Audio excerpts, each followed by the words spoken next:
Worcester Cdi. Customer's got a leak somewhere. Let's find out what it is.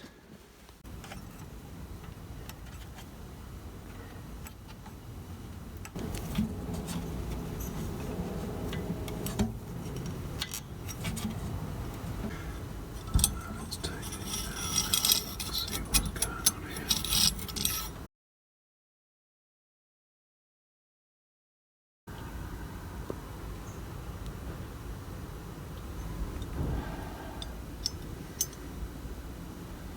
Still got a bit of water. It's coming out from somewhere. I checked here with the CO probe, nothing showing up, so we're going to investigate this more now. Right, so originally I diagnosed that because the electrodes were sending flames outside, which they were. But there's another pending issue. We've got dampness in there, which unfortunately I've got a camera in here.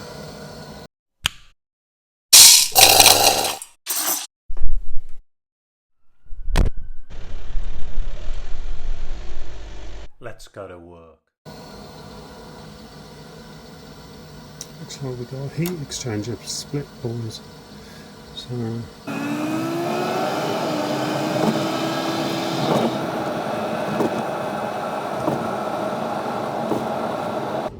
that's the one.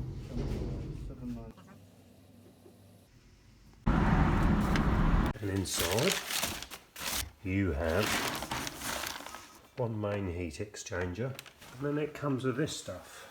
So you've got a set of electrodes, 2 screws for the electrodes, main sump, overheat stat, bottom seal, and then you've got the gasket for that.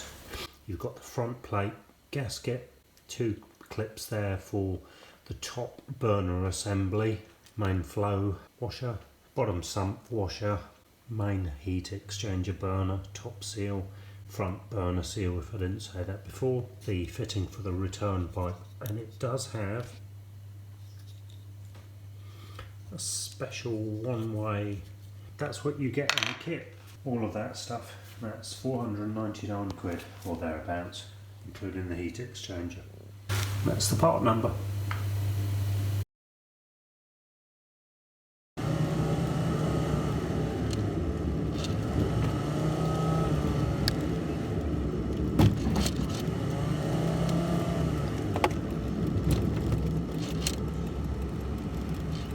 Here we go.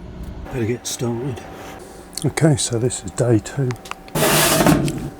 Yeah, still wet. You can see at the back, still wet. Okay, so isolate the boiler, isolate the gas, freeze the pipework going in. I can isolate the return, and then I'll put an isolation on there. But there is no isolation on this, and I don't really want to drain this all down because it goes a long way, and I had serious trouble before. Electrodes. We're going to change these. Take this off, which is the overheat. There you go. Electrodes out.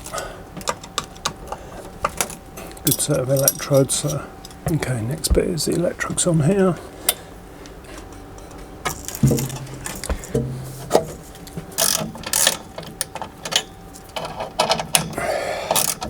I haven't done a heat exchanger before, so forgive me if I don't get it the way you do it, but this is the way I'm going to do it. Yeah, standing on my tiptoes, hence the voice. Got bearing plate in there which we'll check, and we'll undo these. Do these. Try best not to lose them. Put them together, and that way you won't lose them. That's one. So a quick loosen off of the back nut. And then pop this out, maybe a touch more, then lift the whole assembly out. So that's your top plate, yeah, and that's your bearing plate there, so we need to check that. To be fair, that looks a little bit floppy, like it's knackered. In fact, you can see there, it's completely gone.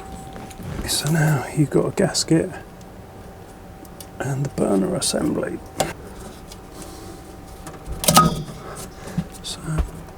That's your burner.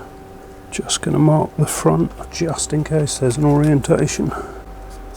Put split somewhere where I can't find it. Okay, so bear in mind this is a 10-year-old boiler. 2 of these fittings, thermal for the flue. I'm doing all of this stuff because I'm waiting for that to freeze that pipe. And I think the bigger ones, they put a bath, like a plate in front of this. I'm not sure if it's the same on this one. No, this one doesn't have it, so it's on maybe the 36. I think that's dry pocket. I'll soon find out, won't we? So if you want, you can have a look in there. This is a few days before Christmas, and I'm proper scuppered if I don't. So this is the top bearing plate. That's what they call it in the Worcester. This pops out. Yeah. And you can see there it's split. Let's go and see if we've got one of those in the van, because we're going to need it. Who's a pretty boy then? Lucky for me, I've got a spare one. On the side, it's got a top side. I keep quite a few spares on the van for these particular reasons. That's your top side, and that's clearly split. And there's a divot there and a divot there. So pop that in. That goes in there. Yeah, that's ready to go. Okay, so this has been on a while, and you can see it's got a decent frost. The isolation is off on that side, so crank this, because if it doesn't, I've got a full drain down. Yes. Okay, so open the top. Water should come out, should drain. So you can see I'm working right above this hatch. Easy to fall down.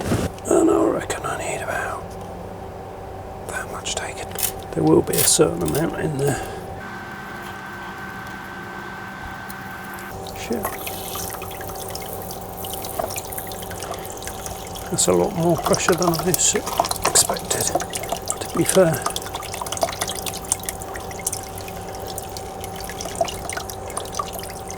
We're running for the hills. There's always that moment when you do this sort of stuff. It's even worse when you're doing it on camera, trust me. You guys are living the dream. I'm the one living the nightmare. That's cut.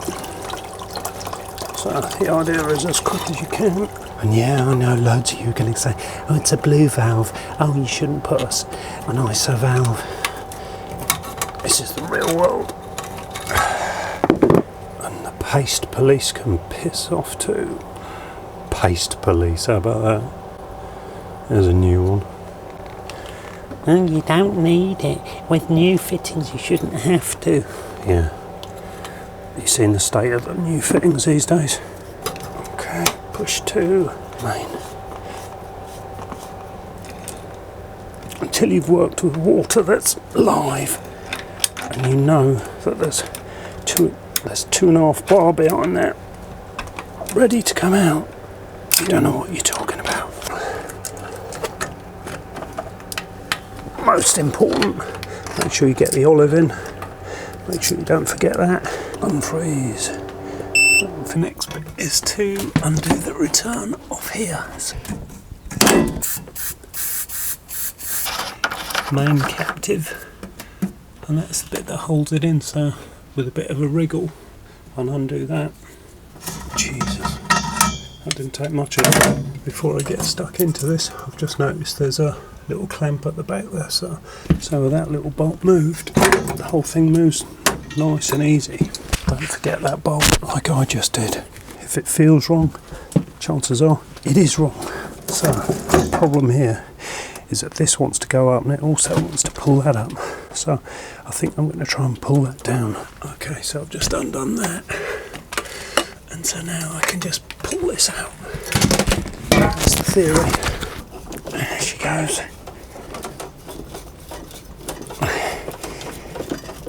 That's it.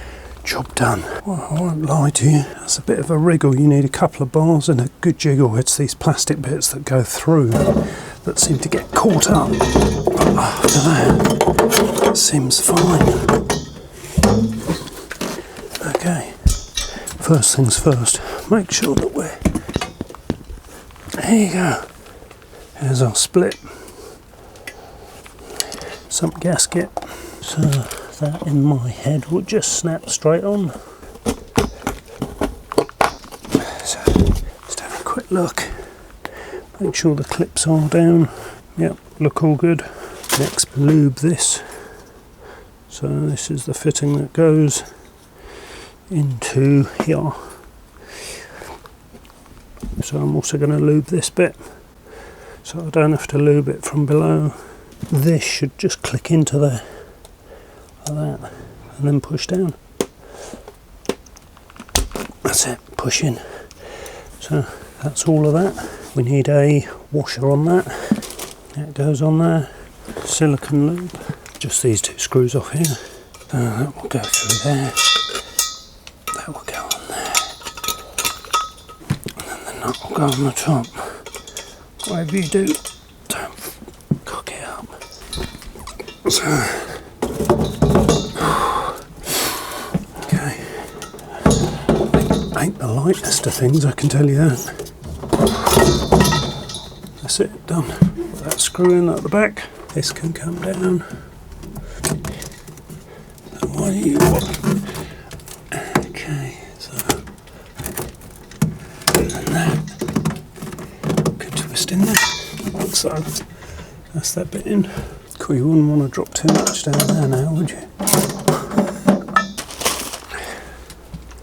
That can go on there. Tight. We'll just quickly whip this one out. That's the new seal that comes with it.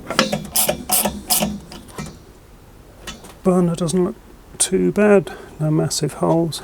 Clearly the seal looks a bit perished. Take that one off. Let's try that.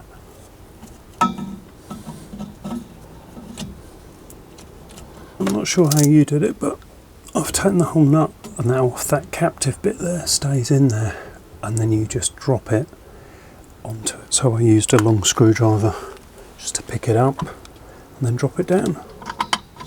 That's the washer, and here's the nut through there.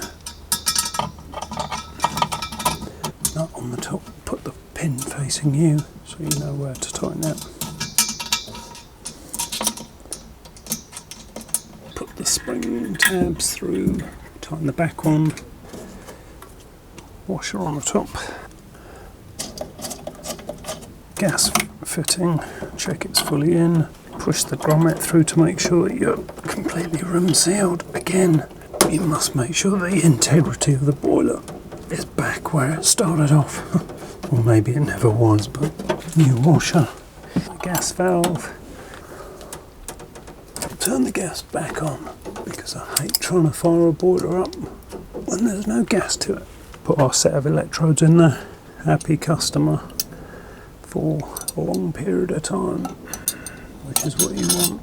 You're all looking at my hand going, look at him, he's cut to shreds. Jesus, you'd expect that much work. If you rebuilt a car or took the engine out of a car, trust me, you get more than that. That's standard. You want pretty hands? Work in a nail bar. I put the cables on at the back. Oh, we forget them, or we... And just clips over. Put on there. God, I've enjoyed doing this. It's not often I say that. So this is our fan.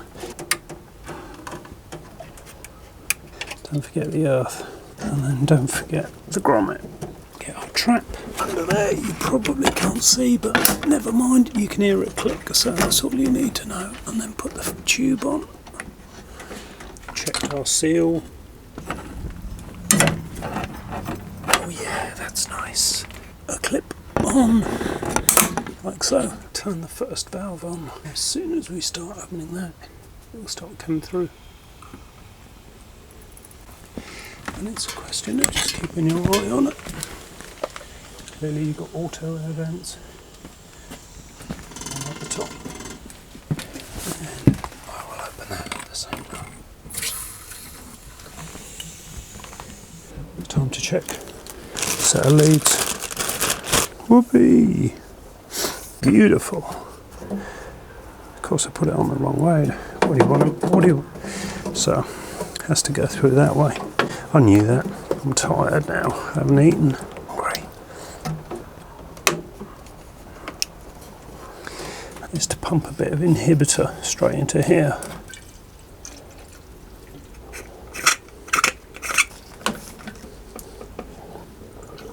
Let's push it in. There you go. That's it, done. And any excess air comes out the air vent. Turn that off. Another good job done. Well, that's a good start. Cool. While I clear up, we'll leave that to do what it does. And that's it, it's all done. What do you think?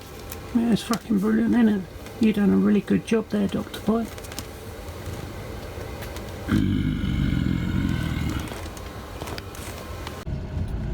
And that is me for Christmas.